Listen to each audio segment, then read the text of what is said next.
ready! GMA Weather, serbisyong totoo ng GMA News.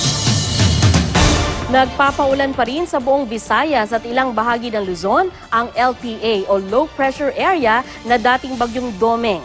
Sa Legazpi City sa Albay, mula kahapon pa nararanasan ang pag-ulan dahil sa sama ng panahon.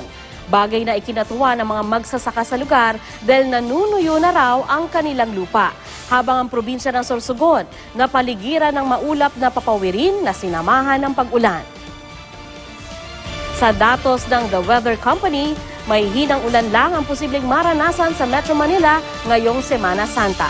Sa malaking bahagi ng Luzon at Mindanao, posible ang ulan at thunderstorm lalo na sa hapon at gabi. Habang sa Southern Luzon at Visayas, asahan pa rin ang mga pag-ulan hanggang Miyerkules Santo.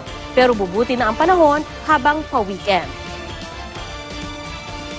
Inaasahan natin na tatawid itong low pressure area dito sa Visayas. And by Wednesday, ito ay maaaring nasa may Palawan na, papunta ng West Philippine Sea. Kaya by Thursday, asahan na yung unti-unting pagganda ng panahon